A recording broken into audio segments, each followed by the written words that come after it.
Welcome to Bad Gear, the show about the world's most hated audio tools. On the quest for the greatest synth of all time, it is impossible not to at least consider one of Yamaha's legendary instruments of the CS range. The colossal CS80 is not only the nightmare of every late 70s, early 80s roadie, it also shaped our understanding of sound synthesis like only very few other instruments. This history-making legacy was, of course, soon lost in time, like tears in the rain, and Yamaha started to exploit the flawless reputation of the moniker for selling their bulky blue 90s car alarm, mostly used for top 40 covers and trance music. Today we are going to talk about the Reface CS. This compact 2015 synth keyboard was one of Yamaha's recent attempts to recreate great analog tones of the past digitally, and it seems to be the scaled down version of another bulky and blue 90s piece of music technology. That's what I call innovation. At the first glance, the CS is ticking all the faux vintage meets Apple Store boxes. No display, no menus, cute yet wobbly faders, the Walker-style built-in speakers come in pairs, and I've seen worse mini keys. Much worse ones.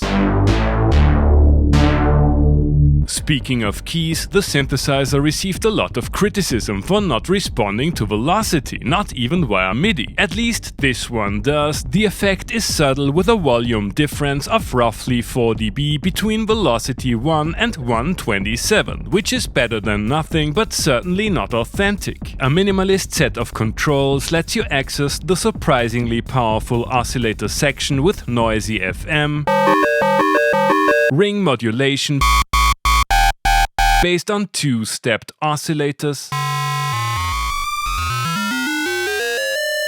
sync, and while the Pulse oscillator allows for PWM and chords, the Saw oscillator comes with a sub-octave and satisfyingly monstrous Supersaws. I would describe the overall tone as clean and controlled. The filter is similarly tidy, very smooth, with juicy resonance. Filter and amplitude share one ADSR envelope, and there's a slider for adjusting its effect on both destinations. LFO is as straightforward as it gets. Just select a destination, depth, and speed. That's it. It's fast, but I'm not aware of any way to sync it to MIDI clock. There are 8 voices of polyphony in poly mode.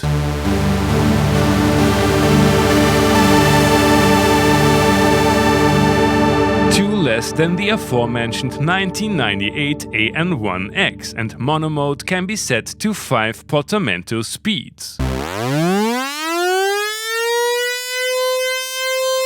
It's great to have a basic FX section.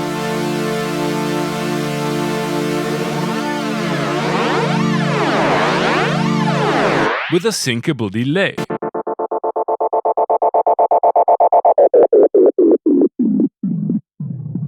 But I really missed some reverb. The looper is a simple MIDI recorder.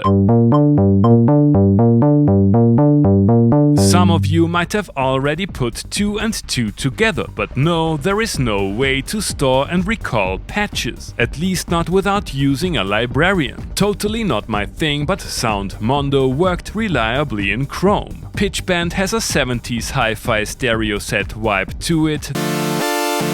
There's no mod wheel, and if there's one thing I despise more than MIDI on mini jacks, it's having to use a proprietary adapter for that. Some of the initial flaws were already ironed out in firmware updates, and whenever you want to change some of the instrument's settings like MIDI channel, looper quantization or master tune, you have to switch off the keyboard and turn it on while going full on Patrick Bateman enters the Batcave. Refaces are weirdly expensive, so thanks to Asifeh for lending me his CS. The Reface CS is an easily approachable instrument with a few strange omissions. Did Yamaha just want to cash in on the analog revival like all the other manufacturers?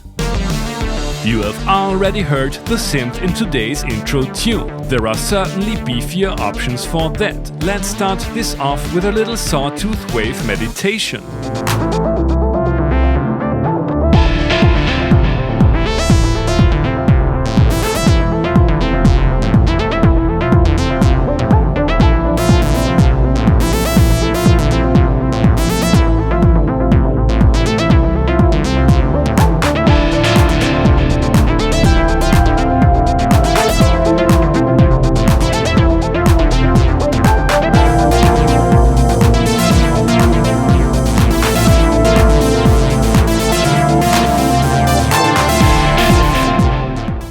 That's a mixed bag. Sure, the saw oscillator sounds great, but I found the FM engine to be quite limited and there were hiccups when changing polyphony or oscillator modes. Classic CS sounds were a staple in the 80s. I wanna know if the Reface can live up to the legacy.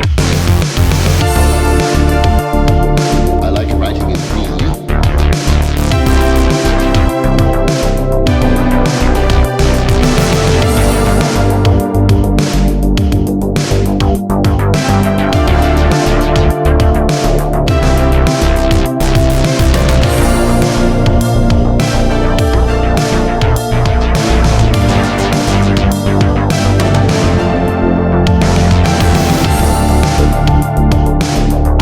Wanted to get through the second jam without external reverb, but the CS didn't make it easy. The raw sounds were missing depth and I found it challenging to find the sweet spot between overly bright and dull. The Reface CS is not the thickest sounding synth, which isn't necessarily a bad thing, especially in busy arrangements like "This is what happens when I actually go out on a Saturday night instead of searching for dank memes for the show."